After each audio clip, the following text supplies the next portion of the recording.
오늘 본문은 우리가 지금까지 누가복음을 통해서 배운 예수님의 가르침을 요약하여 보여줍니다. 예수님의 가르침을 크게 두 가지로 요약한다면, 첫째, 예수님은 잃어버린 자를 찾으러 이 땅에 오셨고 그들이 회개하고 돌이킬 때 가장 기뻐하신다는 것입니다. 그리고 두 번째 가르침은 이 땅에 임한 하나님의 나라를 살아가면서 마지막 때에 천국을 보장받는 자는 예수님이 부르실 때 즉각 예수님을 따르는 자라는 겁니다. 자기를 부인하고 십자가를 지고 예수님을 즉각 따르는 자가 천국 백성이 될 수 있는 것입니다. 오늘 본문은 이 두 가지 가르침을 예수님과 삭개오의 만남을 통해 우리에게 다시 가르쳐 줍니다. 예수님은 예루살렘을 향해 가는 길에 삭개오라는 세리를 만나러 여리고로 들어가셨습니다. 19장 2절 말씀입니다. 삭개오라 이름하는 자가 있으니 세리장이요 또한 부자라. 우리는 세리에 대한 사회적인 인식에 대해 이미 살펴보았습니다. 당시 로마가 이스라엘을 지배했기 때문에 속국인 이스라엘은 지배국인 로마에게 징수한 여러 종류의 세금을 바쳐야 했습니다. 이 세금을 징수하고 걷어들이는 사람이 세리였습니다. 그런데 이 세리들이 로마에서 징수한 세금의 금액보다 백성들에게 훨씬 더 많은 세금을 징수하여 걷어들었습니다. 그것을 위해 무력을 행사하기도 했는데요. 세리가 더 많은 세금을 징수했던 이유는 남은 돈을 자신들이 가져가기 위해서였습니다. 그러니 이스라엘 사람들 입장에서 세리는 지배국인 로마보다 더 나쁜 인간들이었습니다.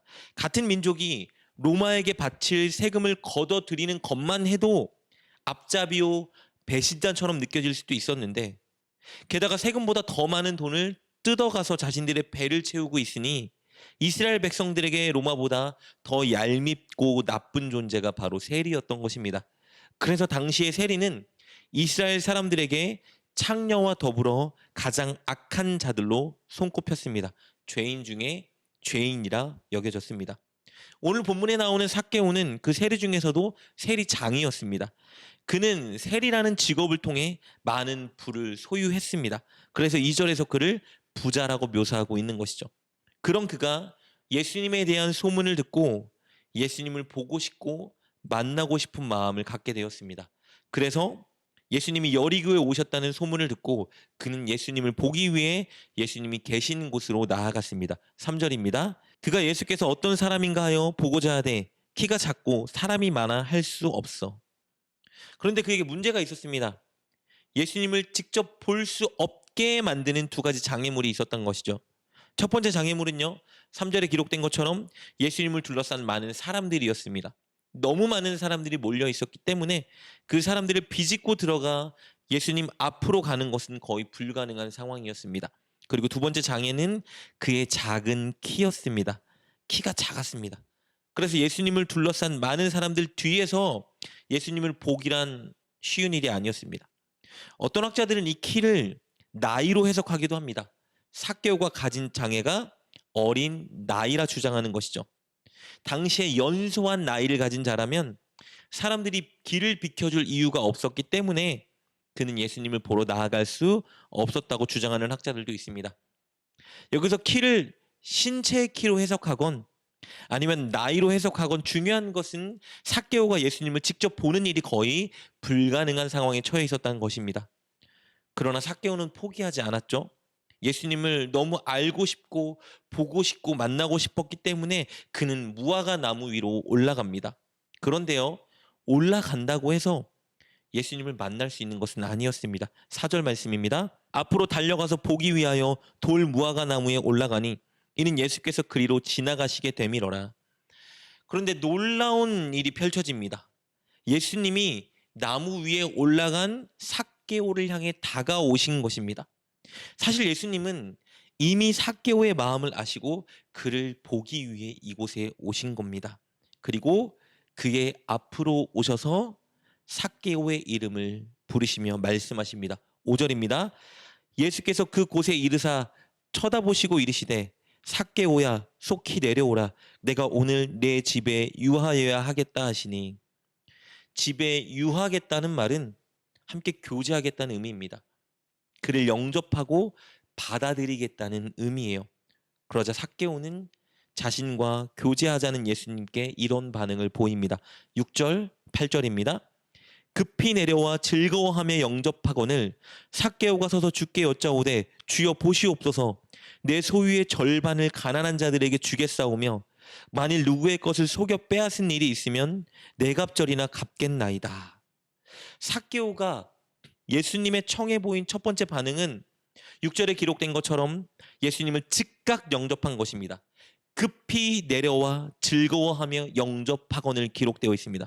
그는 망설이지 않았고요. 재지 않았습니다. 급히 즉각 예수님을 영접했습니다. 그리고 삭개오가 보인 두 번째 반응은 8절에 기록된 것처럼 진정한 회개입니다. 삭개오에게 우선순위는 돈이었습니다. 그는 돈을 의지하고 살아갔던 사람이에요. 그런데 예수님을 영접한 후에 자신이 의지하던 것을 내려놓겠다 고백합니다. 즉각 재산의 절반을 가난한 자들에게 주겠다 고백하고요. 불의하게 더 많이 징수하여 얻은 돈은 네 갑절 갚겠다고 고백하고 있습니다. 이것이 무엇을 의미할까요? 자기에게 가장 소중했던 것, 자기가 늘 추구하던 것, 그것을 내려놓겠다는 의미입니다. 자기를 부인하겠다는 의미예요. 그리고 십자가를 지겠다는 고백입니다. 삭개오가 이렇게 하면 그에게는 경제적으로 엄청난 손해가 발생할 것이 분명합니다. 그러나 예수님을 섬기고 따르기 위해 기꺼이 스스로 자원하여 자기를 부인하고 십자가를 지겠다고 결단하고 있는 것입니다. 이렇게 예수님이 부를 때 즉각 반응한 자, 자기를 부인하고 십자가를 지는 자가 바로 구원을 얻는 자입니다. 예수님은 그에게 이렇게 말씀하십니다. 9절입니다. 예수께서 이르시되 오늘 구원이 이 집에 이르렀으니 이 사람도 아브라함의 자손이미로다. 오늘 본문은 이렇게 우리가 지금까지 살펴본 누가복음의 진리를 요약해주고 있습니다. 이 땅에 임한 하나님의 나라, 그리고 마지막 때에 임할 천국에 들어갈 수 있는 비결은 예수님이 부르실 때 즉각 자신을 부인하고 십자가를 지고 예수님을 따르는 것입니다.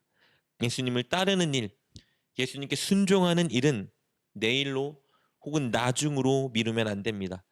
즉각, 급히, 지금 해야 합니다. 5절에서 예수님이 삭개오를 부르실 때 오늘 함께 하자 하셨고 그 말을 들은 삭개오는 6절에 기록된 것처럼 급히 반응했습니다. 그러자 예수님은 9절의 말씀처럼 오늘 구원이 임했다 하십니다.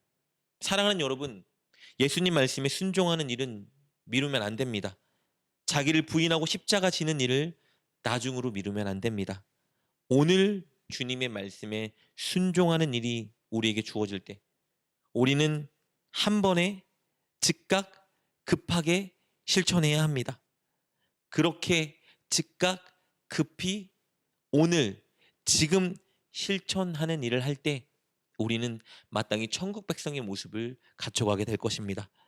그렇게 하여 하나님의 나라를 소유한 저와 여러분 되시기를 주님의 이름으로 축복합니다. 기도하겠습니다. 하나님, 삭개오처럼 우리도 늘 주님을 더 알아가고 더 보고 싶어하는 갈망을 갖게 하옵소서. 그리고 삭개오처럼 우리도 오늘 그리고 즉각 순종할 수 있는 믿음을 주옵소서. 오늘 순종의 기회를 놓치지 않고 마땅히 순종하는 우리가 되게 하여 주옵소서. 예수님의 이름으로 기도드립니다. 아멘. 오늘 말씀을 통해 깨닫고 결단한 것은 무엇입니까? 그것을 붙들고 하나님께 기도합시다. 그리고 그렇게 실천하며 하루를 살아가는 여러분 되시길 주님의 이름으로 축복합니다.